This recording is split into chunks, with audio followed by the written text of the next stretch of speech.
제가 조금 전에 얘기했지만 코로나 신규 확진자가 1,600명대를 기록하면서 전국에서 4차 대유행이 본격적으로 번지고 있습니다. 특히 비수도권 확산세 역시 심상치 않은데요. 이런 가운데 내일부터 비수도권에 거리 두기 2단계가 적용됩니다. 또 정은경 질병관리청장이 오늘 50대 백신 예약과 접종 일정을 발표하기도 했는데 백다의 반장인 뉴스픽5에서 자세히 설명하겠습니다. 정치부 회의의 시작을 알리는 뉴스픽5. 잠시 자리를 비운 신혜원 뉴스체커를 대신해서 오늘은 제가 백다혜의 뉴스픽5로 준비했습니다. 바로 보실까요? 오늘의 픽은요. 4차 대유행 전국화, 한명숙 수사 부적절, 220조 투자, LG에 이어 삼성도, 그리고 한미동맹 깰 것입니다. 먼저 코로나 소식부터 시작하겠습니다. 코로나 신규 확진자가 사상 처음으로 1,600명대를 기록했습니다. 1,615명인데요. 비수도권의 확산도 본격화되고 있습니다. 비수도권의 하루 평균 확진자 수는 지난주보다 2배 이상 급증했습니다. 유흥시설뿐만 아니라 직장, 학교 등 일상 곳곳에서 감염 사례가 나타나고 있습니다. 지난 일주일간 비수도권의 하루 평균 환자 수는 300명으로 전국 환자의 24%를 차지하고 있습니다. 직전 주 133명에 비해 2배 이상 증가한 수치라고 볼 수가 있겠습니다. 네, 전국 발생 현황부터 짚어볼까요? 전체 1,615명 중 서울에서 633명, 경기 453명, 인천도 100명 가까이 나왔습니다. 전체 확진자의 75% 이상이 수도권에서 나온 건데요. 비수도권의 확산세도 심상치 않습니다. 총 389명으로 약 25%에 달하면서 그 비중이 점점 높아지고 있습니다. 내일부터는 대부분의 비수도권 지역에도 새로운 거리 두기 2단계가 적용됩니다. 세종, 전북, 전남, 경북 등 4개 지역을 제외한 전국의 시도는 내일부터 새로운 거리 두기 2단계를 적용합니다. 지역별로 사적 모임 인원과 영업시간 제한 등 강화된 방역 조치도 추가 시행될 예정입니다. 거리 두기 2단계에선 8명까지 모임을 가질 수 있고 식당과 카페는 자정까지 운영할 수 있습니다. 2단계 격상에서 제외된 세종과 전북, 전남, 경북 4개 지역은 거리 두기 1단계를 유지하는데요. 다만 세종의 경우에는 사적 모임 인원을 4명으로 제한하기로 하는 등 지역별로 강화된 방역 조치가 추가로 시행될 예정입니다. 하지만 그 어느 곳보다 거리 두기가 엄격하게 적용되는 곳은 서울을 비롯한 수도권이죠. 때문에 수도권에서 가까운 곳으로 원정 모임과 유흥을 가는 사람들도 몰리고 있다고 합니다. 부산의 한 주점입니다. 이곳에서 지난달 29일 첫 확진자가 나왔습니다. 그리고 다른 유흥업소 21곳으로 번졌습니다. 지금까지 확진된 사람은 146명이나 됩니다. 특히 이 가운데 30여 명은 다른 시도에 살고 있는 것으로 조사됐습니다. 휴가철을 맞아 이른바 원정 유흥을 간 겁니다. 이뿐 아니라 휴가철과 방학을 맞아서 지역 간 이동이 늘면서 코로나가 확산될 위험이 더 커지고 있는데요. 전국적으로 확산 조짐을 보이고 있는 4차 대유행으로 백신 접종에 더 속도를 내야 한다는 목소리도 커지고 있습니다. 오늘 0시 기준으로 1차 백신 접종자는 총 1,572만 4천여 명, 2차 접종자는 총 605만 8천여 명인데요. 전체 인구 대비로 보면 1차 접종자는 30.6%, 2차 접종까지 마친 사람은 11.8%입니다. 이런 가운데 50대 후반의 백신 접종 예약이 반나절 만에 중단돼 혼란이 있었죠.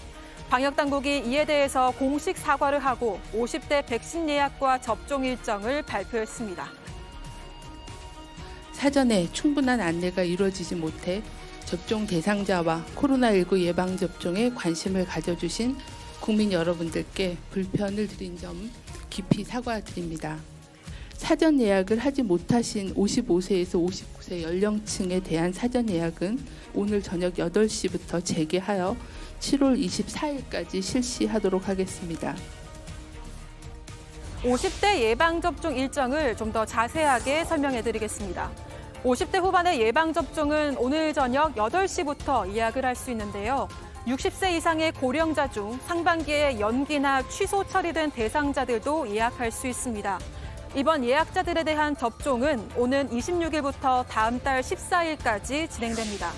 그리고 50대 초반의 예약은 오는 19일부터 진행되는데요.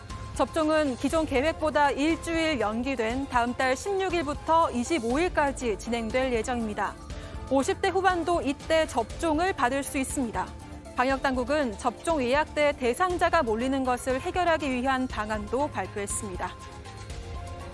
사전 예약은 연령층을 분산하여 53세에서 54세에는 7월 19일 20시부터 50세에서 52세는 7월 20일 20시부터 시작하고 7월 21일부터 24일 사이에는 연령 구분 없이 사전 예약이 가능하도록 일정을 분산하여 조정하여 시행하도록 하겠습니다. 8월 중하순에는 만 49세 이하의 백신 접종도 시작될 예정이죠. 방역당국은 대규모 예약으로 인한 혼선을 막기 위해서 예약 오부제 도입 등을 검토할 예정이라고도 밝혔습니다. 한편 전문가들은 이대로라면 이번 주 2,000명을 찍을 수도 있다고 얘기하고 있는데요. 폭발적인 증가를 막지 않으면 최악의 경우에는 전면 봉쇄로 갈 수밖에 없다는 얘기도 나왔습니다. 이재명 지사의 발언인데요. 이에 방역당국은 지자체의 자율과 책임에 따라서 결정할 사안이라고 밝혔습니다. 지금의 코로나19 확산을 막지 않으면 우리가 텔레비전 뉴스에서나 보았던 외국과 같은 전면 봉쇄로 갈 수밖에 없다는 점을 말씀드리지 않을 수가 없습니다. 예, 저희가 새로운 사회적 거리두기는 그 자율과 책임에 따라서 저희가 안을 만들었습니다. 아마도 이것에 대해서는 이재명 경기지사님께서 자율과 책임에 따라서 결정할 걸로 알고 있습니다. 오늘의 두 번째 픽으로 가보겠습니다. 한명숙 수사 부적절인데요. 한명숙 전 총리 모해 위증 의혹 사건과 관련해서 법무부와 대검찰청의 합동 감찰 결과가 4개월 만에 나왔습니다. 감찰관이나 감찰 담당관이 아니라 박범계 법무부 장관이 직접 나섰습니다. 오늘 합동 감찰 결과 발표를 통해 우리 검찰이 과거와 단절하고 완전히 새로운 미래 검찰로 나아가는 계기가 되길 진심으로 바랍니다. 이번 합동 감찰은 한 전 총리 수사팀의 모해 위증 교사 의혹에서 시작됐습니다. 지난해 4월 당시 검찰 수사팀이 거짓 증언을 강요했다는 진정이 접수됐습니다. 시간이 흘러 지난 3월 대검은 증거가 부족하다며 관계자들을 무혐의 처분한 건데요. 당시 박범계 장관이 첫 수사 지휘권을 발동해 다시 검토해라고 했지만 결국 결과는 같았고 그렇게 꺼내든 카드가 바로 합동 감찰이었습니다. 이 내용을 우리 신혜원 뉴스체커가 일목요연하게 정리한 게 있는데요. 그래서 도움을 빌려왔습니다.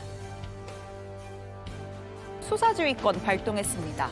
진짜 검찰이 위증 강요한 적 없는지 다시 한번 심의하라고 지시한 겁니다. 주남관 검찰총장 권한대행은 법무부에 이 사건 무혐의 처분을 유지한다는 결론을 공식 보고했습니다.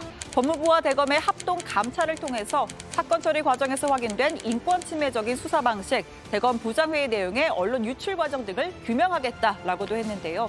다만 대검의 무혐의 처분은 사실상 수용하고 재수사 지휘에 나서진 않을 것이라고 덧붙였습니다.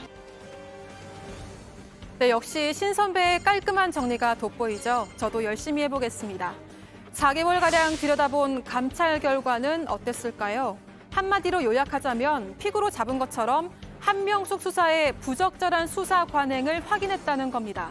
PPT 자료까지 준비해서 한 전 총리 수사팀 수사를 분석한 결과를 예로 들면서 잘못된 수사 관행을 바꾸기 위한 개선책을 언급했습니다. 한 전 총리 사건에 대한 민원 기록 검토 과정에서 수용자의 반복 소환, 수사 협조자에 대한 부적절한 편의 제공, 일부 수사 서류의 기록 미첨부와 같은 부적절한 수사 관행이 확인되었습니다. 박 장관이 밝힌 첫 번째 개선책은 배당과 수사팀 구성입니다. 민원 처리 과정에서 윤석열 당시 검찰총장이 극히 이례적으로 민원을 이첩받은 대검 감찰부에서 인권부로 재배당을 지시했고 그 과정에서 내부 반대 의견을 묵살했다고 비판했습니다. 이런 사례가 재발하지 않도록 대검 각 부의 업무 분장을 철저히 준수해 검사 비위의 관리 감독을 강화하고 사건 배당 시에는 일정한 기준을 세우겠다고 설명했습니다. 또 증인으로 법정 출석을 앞둔 관계자들을 100여 회 소환해서 증언 연습을 했다는 사실이 확인됐다고도 했습니다. 검사의 증인에 대한 사전 접촉을 최소화하되 면담 내용을 의무적으로 기록하고 보존하게 하는 등 면담 과정의 투명성을 확보하겠다고 밝혔습니다. 마지막으로 가장 크게 방점을 둔 부분, 피의사실 유출 방지입니다. 출근길에서도 오늘은 피의사실 유출에 방점이 있다고 예고한 바 있는데요. 실제로 브리핑에서도 강한 발언을 남겼습니다. 회의 종료 45분 만에 특정 일간지에 자세한 의결 과정이 보도되는 등 관련 보도량이 상당하였습니다. 악의적 수사 상황 유출 행위는 반드시 차단해 엄단하겠습니다. 여론몰이식으로 흘리는 행위를 결코 좌시하지 않겠습니다. 피의사실 유출 혹은 공표 논란은 오래전부터 제기됐던 문제이기도 하죠. 국민의 알 권리와 무죄 추정의 원칙 사이에서 내가 하면 권리, 남이 하면 피의사실 공표라는 말까지 등장한 적도 있는데요. 관련해서 박 장관이 이 피의사실 유출 방지를 위해서 공표 허용 요건을 구체화하기로 한 겁니다. 규정에 어긋날 경우에는 진상조사가 이루어지도록 했습니다. 그런데 박 장관이 유출이 의심된다며 거론한 사건들을 살펴보면 한 전 총리 사건뿐만 아니라 김학의 전 차관 사건, 라임 옵티머스 사건, 그리고 월성 원전 사건 등이 있습니다. 피의사실 유출로 의심되는 근거가 있냐는 질문이 취재진으로부터 나왔습니다.